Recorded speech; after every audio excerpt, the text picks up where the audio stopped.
Bonjour à tous, bienvenue sur Semicolon et bienvenue sur le premier épisode de la série Craft Game, donc qui consistera, comme la vidéo introductive l'a dit, à faire un petit jeu. On va tout de suite rentrer dans le vif du sujet puisqu'on va avoir beaucoup de choses à parler aujourd'hui. Donc il faut savoir que, à mon avis, la règle des 15 à 20 minutes de vidéo ne pourra pas être tenue pour celle-ci puisque on va couvrir énormément de choses pour justement un peu voir comment programmer de manière modulaire justement sur ce premier épisode où on va parler beaucoup de Scriptable Object. Donc on va attaquer tout de suite. On commence tout de suite, donc on va créer notre canvas. Pourquoi cela? Parce qu'on va venir afficher tout simplement, comme on a pu le voir, la nourriture, les pièces et le nombre de workers que nous avons dans notre jeu. Donc ces trois composants qu'on a pu voir dans la vidéo introductive qui vont être nécessaires au fonctionnement de l'économie. Donc dans notre canvas, on va tout de suite créer une image. Et au-dessus, on va créer un displayer. Et on va plutôt mettre cette image à l'intérieur. Le canvas, on le configure comme on a pu le voir. Et notre displayer, on va le hooker en haut à gauche avec une width par exemple de 300. Dans notre displayer, il va nous falloir un texte. L'image, on va la hooker à gauche avec un espacement de 10. Et pour le texte, de la même manière, à gauche. Et on va venir le mettre ici. Donc un espacement de, disons, un peu plus, 120. Ça c'est très bien. Donc le displayer, on va l'augmenter un tout petit peu. Et voilà. On va donc mettre une taille de 30, je pense que ça sera bien. On va centrer le texte au milieu. Et on va s'assurer que même si on met un très gros nombre, il n'y aura pas de souci. Et on va tout de suite introduire la notion de préfab. On va donc créer dans notre dossier asset un dossier préfab. Pour créer une préfab, rien de plus simple, on vient prendre notre displayer et on le met à l'intérieur. Qu'est-ce qu'une préfab? En fait, c'est une base qui vont servir à toutes vos instances. C'est-à-dire que si l'on crée plusieurs displayers et que l'on décide qu'on ne veut plus que le carré soit blanc mais que le carré soit rouge, on vient modifier la couleur, on enregistre, on revient dans notre scène, et cette modification a été faite sur toutes les instances de notre préfab. Donc c'est très utile pour quand on va travailler sur des grands volumes, mais pas que. C'est pas parce que vous n'avez qu'une seule instance que vous ne devez pas faire une préfab. C'est utile par exemple pour la collaboration, pour éviter d'avoir des conflits. De manière générale, on va transformer tout ce qui est possible en préfab, pratiquement. On revient donc avec seulement 3 displayers, puisqu'on va en avoir besoin de 3. Celui-ci sera le displayer pour l'argent. Celui-ci, le displayer pour la nourriture. Et finalement, le displayer pour les workers. On va venir les mettre l'un en dessous de l'autre, de la sorte. On va aussi voir comment importer très rapidement des assets. On va donc faire un nouveau dossier art, et à l'intérieur, on y mettra un dossier 2D. J'ai préparé 3 petits assets très rapidement, qu'on va venir drag and drop simplement. Il ne faut pas oublier de les prendre, et dans la texture type, de venir mettre en sprite. Et on va voir qu'ici que la transparence va être appliquée. Nous n'avons donc plus qu'à ouvrir ici, et dans l'image, venir glisser pour le coin, pour la food, la pomme, et finalement, pour le worker. Et donc par exemple, là on va voir l'utilité des préfabs. Donc on va aussi voir tout de suite ce petit préserve aspect, comme on peut le voir ici, la pomme est étirée. Hop, ça revient comme il faut. Donc là, comme on peut le voir, on a oublié d'enlever le rouge. Si ce n'était pas des préfabs, on aurait dû passer sur chacune de nos images pour venir enlever le rouge. Là, on va tout simplement aller ici, venir dans notre image, remettre en blanc. On sauvegarde, et voilà. Donc voici pour la partie UI, donc c'est tout ce qu'on va voir aujourd'hui pour la partie UI. Par contre, on va voir énormément de scripting, donc on va voir des notions qui ne sont pas spécialement évidentes pour les débutants. On n'a jamais dit que ce serait une vidéo pour les débutants spécialement, ça sera un tuto justement pour voir la création d'un jeu, et il faut savoir que la création d'un jeu, c'est pas spécialement simple. Et si on veut faire ça de manière propre, il va falloir mettre en place une architecture solide et modulable. Donc pour cela, on va tout de suite créer un dossier script et un dossier SO. SO qui a l'abréviation de Scriptable Object. On attaque tout de suite dans les scripts et on va avoir la notion de variable. Donc en fait, on pourrait dans un premier temps penser que tout simplement pour représenter l'argent de notre personnage, on aurait un espèce de script, un espèce de singleton script, donc un singleton qui n'existe qu'une seule instance de ce script, quelque part dans notre jeu qui permettrait de savoir l'argent. Sauf que ça va créer des dépendances, c'est-à-dire qu'on va être dépendant de ce singleton, on va devoir y accéder, etc. Et c'est pas très bien pour la modularité. Donc ce qu'on va faire plutôt, c'est qu'on va se baser sur une architecture en Scriptable Object. Pour cela, on va donc créer un script qui va s'appeler base variable et juste en dessous un script qui s'appellera, il faut attendre que le chargement se finisse, sinon on va avoir des petits soucis. Donc on va attendre que ça finisse, on va supprimer celui-ci quand Unity aura bien décidé. Hop. On attend ici que ça finisse. Et voilà. On va donc créer le script int variable. Pour le coup, on ne va avoir besoin que des int. Le nombre de travailleurs, la food et l'argent seront des int. On va donc tout de suite attaquer les deux scripts. Et on va venir mettre des namespaces. Donc je vous explique pas ce qu'est un namespace. Il faut savoir que c'est dans les bonnes pratiques de toujours mettre notre code dans un namespace. Vous pouvez vous renseigner dessus si vous voulez. C'est pas une notion très compliquée, c'est simplement pour vraiment mettre le code qui appartient à votre application dans un namespace à vous. Ensuite, on va avoir des notions un peu plus compliquées, qui est la généricité. C'est-à-dire que notre base variable, donc on va tout de suite le mettre par contre, ça on connaît, en disant que ça hérite d'un scriptable object. Par contre, on va le mettre abstract, puisque c'est une base. C'est-à-dire qu'elle n'a pas de sens à être instanciée. On ne sait pas ce qu'est une variable de base. Il faut un type derrière. Pour cela, on va venir mettre un type générique. Donc T. T en fait correspond à n'importe quoi. C'est-à-dire que dans notre int variable, on va venir dire que nous sommes une variable de base de type int. Voilà.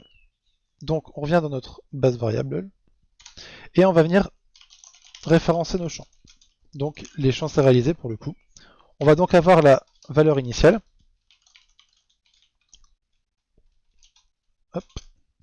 Pardon. Hop là. On va avoir la valeur actuelle. Et on viendra après ajouter un dernier champ. On le verra plus tard.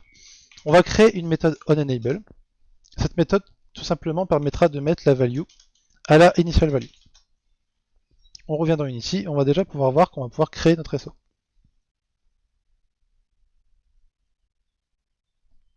On a rechargé, on va dans SO, on peut faire, hop là, non, on a oublié un petit élément qu'on avait vu aussi dans la série introductive qui s'appelle le create asset menu.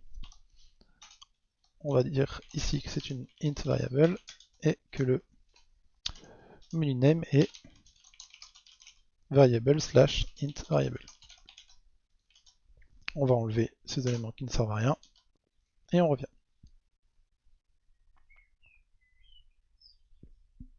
Donc ce système de hiérarchie a été éprouvé pendant, on va dire pendant plusieurs années et a été révélé, on va dire un peu par un talk d'une personne, d'un professionnel qui est venu parler lors d'un talk Unity.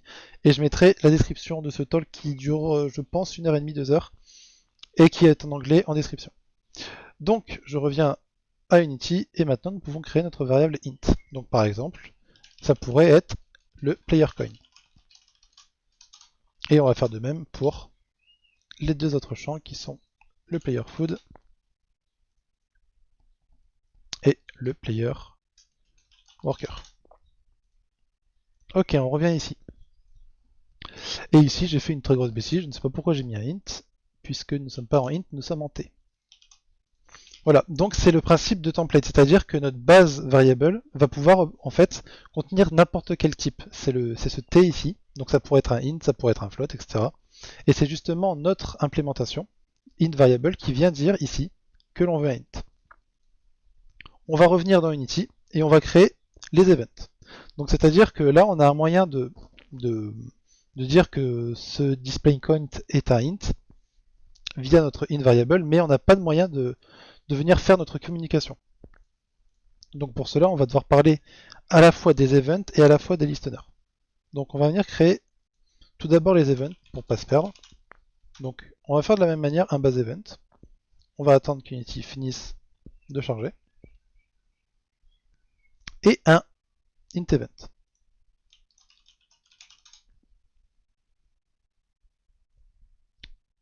On ouvre ces deux scripts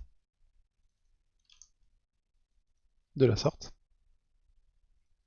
On vient les mettre là, histoire de ne pas se perdre. Et on va tout de suite les remettre dans notre namespace. C'est important. On va faire un petit copier-coller. Touc.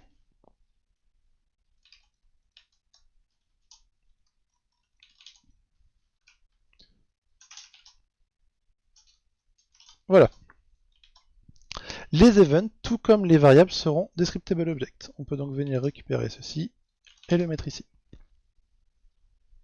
De la même manière, un base event n'a pas beaucoup de sens, donc on vient le mettre en abstract. Et le int event viendra dériver de base event avec un int, puisque celui-ci aussi sera templarisé. On enlève le contenu actuel et on enlève le contenu actuel ici. Et donc maintenant, dans notre base variable, on va pouvoir venir ajouter un champ. Donc on pourrait vouloir faire tout simplement base event en disant que nous sommes un base event de type T et que ce serait les event changed. Le souci, si on revient dans Unity,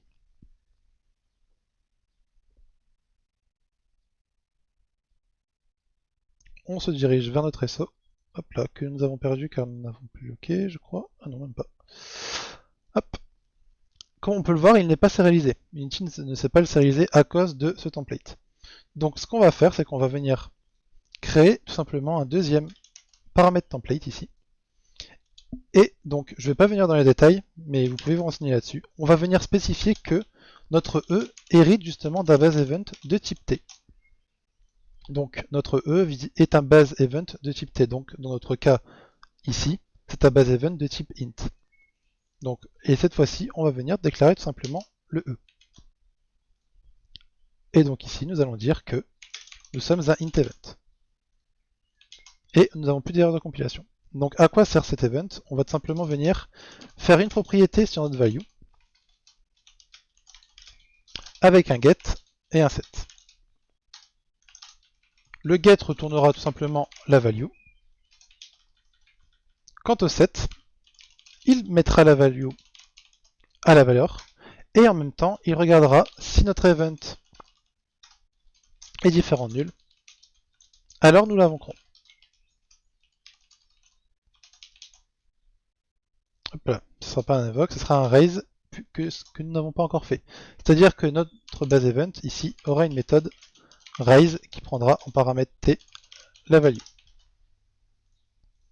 Et ici nous allons simplement mettre value. Donc cet event c'est quoi? C'est le layer de communication, c'est-à-dire que c'est grâce à lui que la variable va pouvoir communiquer avec la personne qui écoute cette variable. On revient sur notre event et on peut voir qu'il nous manque quelque chose, c'est-à-dire que là on a un event mais on ne sait pas à qui parler. Donc on va devoir parler justement à des listeners. Et on va tout de suite venir dans Unity créer ces listeners. On va attendre que Unity finisse de charger. On revient ici. Et de la même manière, encore une fois, on va venir créer un base listener.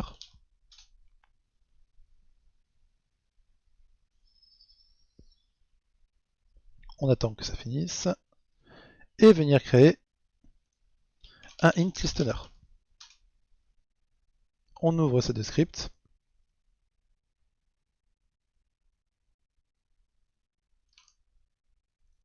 Voilà, on les met ici. On va venir récupérer notre petit namespace et encapsuler notre classe à l'intérieur. Et ici, le petit point, donc un listener va être attaché à un GameObject pour le coup. Donc, on ne doit pas dériver de scriptable object. Là, on est vraiment dans un contexte de un listener est sur un GameObject qui va réagir. Donc, que ce soit de lui, que ce soit des éléments 3D, par exemple une porte qui s'ouvre quand votre personnage n'a plus de vie, par exemple. Donc là, c'est pour ça que nous sommes sur un monobehavior. C'est important. On va enlever le contenu ici, et on va venir hériter de notre base listener. Autre concept, donc je l'expliquerai pourquoi après, mais on va le faire tout de suite, histoire de pouvoir écrire notre code. On va disposer aussi d'une interface, qui serait tout simplement un e-listener. On va tout de suite le créer.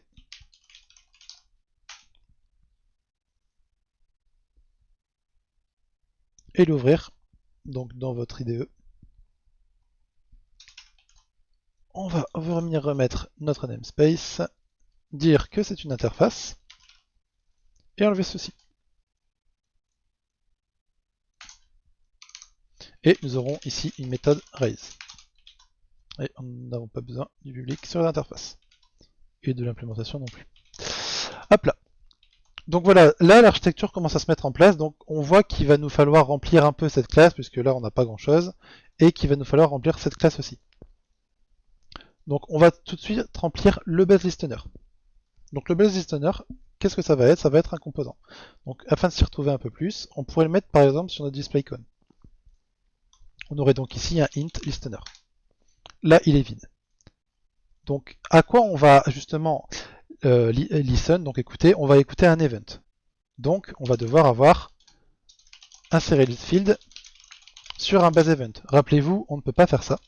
Donc on va venir mettre un champ E en disant que E sera un base event d'un type. Ce type, ce sera T, donc ça implique de mettre T. Nous avons donc nos deux premiers paramètres. Donc ici, nous avons E, qui sera notre event. Et ensuite, il faut quelque chose pour réagir justement. Donc une espèce de réponse à cet event qui a été déclenché. Donc il faudrait insérer dans le field init event. Et donc ce serait la réponse. Si on revient sur Unity, et nous avons une petite erreur puisque on n'a pas précisé ici que c'est un int et un int event. Voilà, on revient.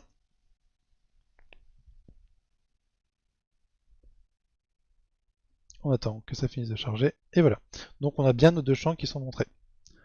On va revenir, et en fait le problème ici, c'est, qu'est-ce qui est le problème? C'est que, en fait, on va pas avoir une notion de paramètres qui va être passé dans cette Unity event. C'est-à-dire que, si par exemple on met cette Unity event là, ici nous n'avons, on va plutôt venir ici, ce sera plus simple, que des éléments statiques. Donc, en contrario, des éléments dynamiques qui vont se hooker tout seul un peu dans l'Unity event. Pour cela, on va venir créer notre classe afin de comprendre un peu plus facilement. On va donc créer un int displayer. Donc pour le coup, ça n'a rien à voir avec les variables là, c'est un int displayer classique pour de l'UI. On va le mettre dans notre namespace. Effacer ses contenus. Mettre un solid field. Avec un TextMesh Pro. Donc pourquoi un TextMesh Pro? Tout simplement parce que c'est lui qui va afficher. Et dedans, on va justement mettre un update displayer qui va prendre en paramètre un int value. Et on fera tout simplement à l'intérieur text.setText value.toString. On revient sur Unity.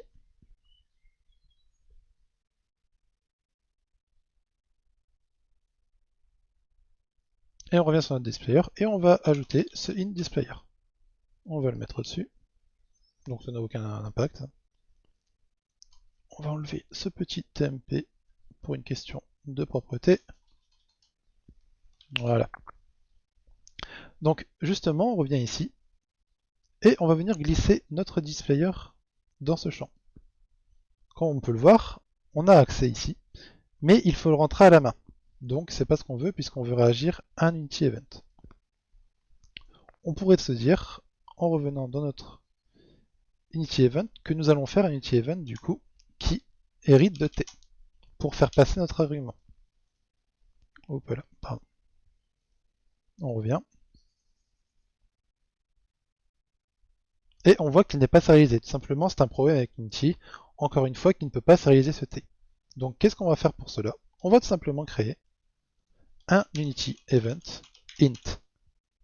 Ou plutôt pour garder la même nomenclature, un int Unity Event. Qu'est-ce que ce int Unity Event va faire? Une fois qu'il sera ouvert, pas grand chose, on va le remettre dans notre namespace. Et c'est lui tout simplement qui va venir hériter d'Unity Event avec un int. On va mettre le using qui va bien. Voilà. Et de la même manière, ici on va prendre celui-ci et venir passer justement un dernier paramètre, puisque comme on l'a vu, il faut le faire de cette manière. Donc dans le base listener, on va venir mettre un Unity Event, donc UE, où l'on dira que UE hérite tout simplement d'un Unity Event de type T. Et on viendra mettre ici UE. Ici, on se contente de mettre un int Unity Event. Je vais... Hop! Désolé pour le son. On revient donc sur Unity. On attend que ça charge et on voit encore une fois que ce n'est pas bon. Pourquoi? Car si vous vous rappelez, il faut rajouter notre petit champ serializable. Ça a mis le using pour nous, c'est très bien. Et cette fois-ci, si on revient dans Unity,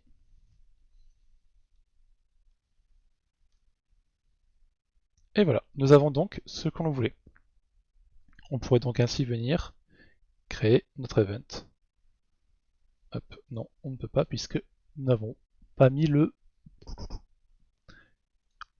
create asset menu sur notre event. On va donc faire de la même manière qu'avec la variable, mettre un int event ici et ici. Et cette fois-ci on pourra. On attend que ça recharge. Voilà, on va donc venir faire un create event int event et celui-ci sera le player food changed. Nous avons donc notre player food change, on va pas tous le faire pour tous, donc pour essayer de gagner un peu de temps. Mais maintenant, on peut venir référencer notre event ici, et dans notre player food, on peut venir référencer notre food change. Ici, on va mettre une valeur de 100 et 100 par exemple. Donc, on y est presque. Nous avons donc notre base listener qui fonctionne et qui n'a plus d'erreur, et notre int listener qui en hérite. Qu'est-ce qu'on va venir faire maintenant? On va venir justement enregistrer ce listener dans notre event, donc pour que l'event sache avec qui communiquer. On va donc faire une liste, et c'est là que rentre en jeu le e-listener, parce que comme on peut le voir, le base listener a 3 paramètres qu'on n'a pas envie de préciser ici dans notre base event. Nous on travaille juste avec des T, c'est tout ce qu'on veut savoir. D'où le e-listener, qu'on va venir tout simplement faire hériter, enfin faire générique avec un T, où il raisera un T. Et donc ici, on va venir tout simplement définir un e-listener, un tableau de e-listener. Et donc ici, on va tout simplement avoir une méthode register,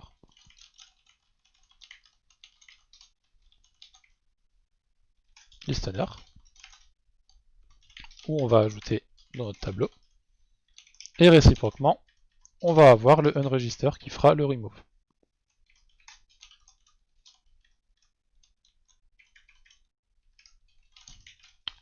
De la sorte. Et dans le raise, on va venir faire un for. On va venir le faire en backward, tout simplement parce que si dans une des réponses, le listener s'enlève de la liste, on va avoir des problèmes de out of bound exception. Comme une personne qui enlèverait les marges d'un escalier devant lui, il ne pourrait plus avancer, alors que s'il les enlève derrière lui, ça ne va pas l'empêcher d'avancer. Et il m'en va. Et donc, tout simplement, ici, on va venir raise avec une value. Maintenant que cela est fait, on va revenir sur Unity. hop, afin de mettre en place. Donc ici dans la réponse, on avait oublié, on va venir mettre notre int displayer et on va venir parler justement du dynamic int. Donc c'est de ça que je vous parlais. Ici on a les éléments statiques où on va devoir venir le donner nous-mêmes, alors que grâce au dynamic int, on n'a pas besoin de le donner. C'est-à-dire que c'est l'inity event donc, qui va recevoir un int qui va le passer. Et donc ça va le passer directement dans notre valeur. On enregistre le tout et on va revenir dans notre scène. On va fermer tout ça et on va se concentrer du coup sur le food. Donc on n'a pas encore fini avec les scripts, mais c'est pour avancer un peu des deux côtés. Donc là maintenant, on a notre architecture justement qui a notre valeur et qui a notre event qui va être raise, ainsi que celui-ci qui va écouter. Donc par exemple, là on aurait un souci parce que justement les trois vont écouter vu que ça vient d'une préfab. Ce qu'on voudrait faire en fait, c'est plutôt venir dans notre préfab et peut-être enlever ce champ. On enlève le displayer. Et donc on voit ici qu'ils ne sont plus affectés. Et maintenant c'est lui à la main qui va venir dire moi j'écoute le food. Donc qu'est-ce que ça implique? Ça implique que ici notre base listener va peut-être devoir faire un check pour être sûr que l'event n'est pas nul. Mais ça on le verra après. Donc on revient sur Unity, donc comme je disais, nous avons notre système pour écouter et pour répondre à cela, mais on n'a rien justement qui va déclencher la perte par exemple de food pour déclencher l'event. Donc on va venir faire ce qu'on va appeler un food consumption. Donc on va venir créer un script qu'on appellera food consumption et qui va tout simplement lancer une coroutine, donc c'est-à-dire un appel qu'on va pouvoir faire perdurer dans le temps. Donc pareil, je vais pas vous expliquer les coroutines, ça pourrait être mis dans une vidéo à part. Mais ça va parler de lui-même au niveau du code. Donc le food consumption, on va créer une coroutine qui sera food consumption. Hop là. Dedans on va faire un while true, c'est pas très beau mais ça suffira. Et toutes les secondes on va faire perdre de la food. Donc on attend une seconde à chaque fois. Ici on va start notre coroutine. On va enlever ce petit commentaire et on va venir référencer la variable justement que ça va affecter. Donc ça sera une int variable et ce sera la food. Ici on va faire une food.value moins égale 10. On revient et on va créer justement ce petit food consumption dans notre scène. On fait un create empty, on remet à 0. Ce n'est pas très utile mais c'est pas grave. Et ici nous venons glisser tout simplement hop, dans les SO le player food. On va renommer celui-ci en food consumption.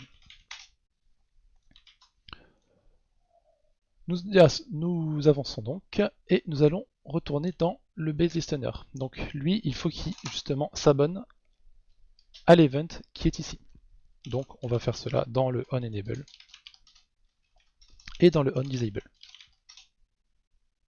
On va tout simplement faire if l'event est différent de nul, alors event.register lui-même. Et de la même manière, dans l'event, on va sonRegister. Comme on peut le voir, il y a une erreur, tout simplement. Pourquoi? C'est parce que nous n'avons pas hérité encore de l'interface isListener en T. Et donc, on doit en même temps implémenter le raise. Qu'est-ce qu'on va faire dans ce raise? C'est très simple, vous vous en doutez peut-être. Dans la réponse, on va s'assurer qu'elle est différente de nul, et ensuite, on va invoquer avec notre valeur. Donc voilà, on a mis en place cela. Il est possible que j'ai oublié quelque chose, mais normalement on va pouvoir tester. Donc on va voir ça tout de suite. On retourne dans Unity. On s'assure que les champs sont bien mis et on va faire play.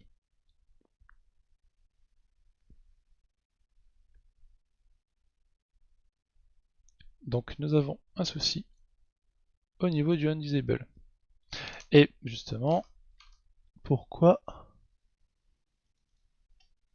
Parce que l'event n'est pas mis. Ce qui m'étonne un peu. On va donc aller voir pourquoi. Ok, ça démarre de tout d'abord ici, dans le foot conjunction, foot moins égal 10. Donc c'est à ça que sert la console, justement, on va venir remonter nos erreurs. L'event raise, le base variable et le base event.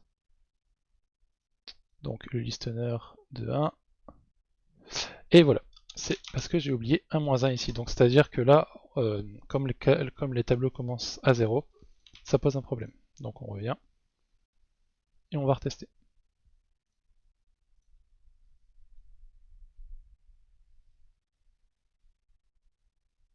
Et voilà. Donc là, ça se met à jour de manière automatique, tout simplement parce que le food consumption est en train de tourner et est en train de faire descendre la nourriture. Alors, on va pouvoir le voir qu'on a un petit souci. Au niveau du unDisable, qu'est-ce qui se passe? On va voir ça et on voit que ce n'est pas set. Donc l'event n'est pas set, tout simplement parce que on a aussi oublié ici de s'assurer de la non-nullité de l'event, qui est nul justement sur les deux autres. Voilà, donc ça va régler ces deux erreurs-là. Et on a un dernier souci, je ne sais pas si vous avez vu, c'est qu'avant justement que la food s'enlève, donc par exemple, si on enlève cela, en fait on va rester à, je ne sais pas combien ça fait, 10 millions, 100 millions, tout simplement parce qu'on n'a aucun moyen de savoir la valeur de base, donc il n'y a pas vraiment de méthode miracle pour faire ça. On va tout simplement ici venir référencer la variable.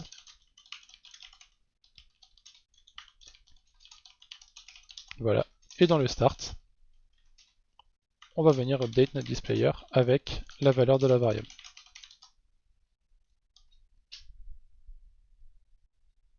On attend que ça recharge.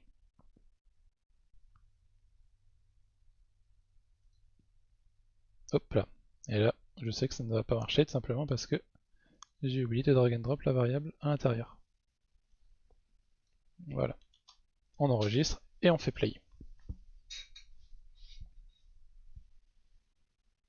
Et voilà, donc là maintenant c'est bien un 100. Et si on active celui-là, on commence à descendre. On a une dernière erreur dans la console. Et encore une fois, c'est tout simplement parce que la variable est à nul dans les deux autres. Donc on va mettre un garde-fou, même si de toute façon on pourrait le corriger très facilement en assignant les variables. Mais on va s'arrêter là, puisque là en fait c'est plutôt pour présenter la hiérarchie qu'on va essayer d'utiliser au maximum, donc pour comprendre de quoi on parle. Et donc c'est l'architecture de base que nous avons mis en place justement pour tout ce qui est variable. Et dans l'autre vidéo, on y reviendra un peu plus tard justement sur cette consommation de ressources, puisque dans l'autre vidéo justement on va construire nos bâtiments. Et donc c'est la construction des bâtiments par exemple qui va prendre de l'or, et donc ça permettra de venir justement avoir un système qui va faire descendre ça en dehors de ce food consumption qui est un peu un script de test. Donc on s'assure une dernière fois que tout est bon et qu'on n'a plus aucune erreur dans la console. C'est très important de rester sans erreur dans la console. On enlève et tout est bon. Donc voilà, nous avons fait le tour pour les variables, et bon, pour les variables, ça fait beaucoup encaisser d'un coup pour les personnes qui pourraient débuter là-dedans, surtout avec la notion de template qui est un peu partout ici, notamment où il y a trois templates sur la classe. Mais c'est quelque chose d'important de comprendre justement cette architecture de SO si on veut pouvoir être assez modulaire et évolutif sur la suite. Donc j'espère que ça vous a plu, n'hésitez pas à vous abonner et à liker la vidéo, et je vous dis à une prochaine fois. Salut!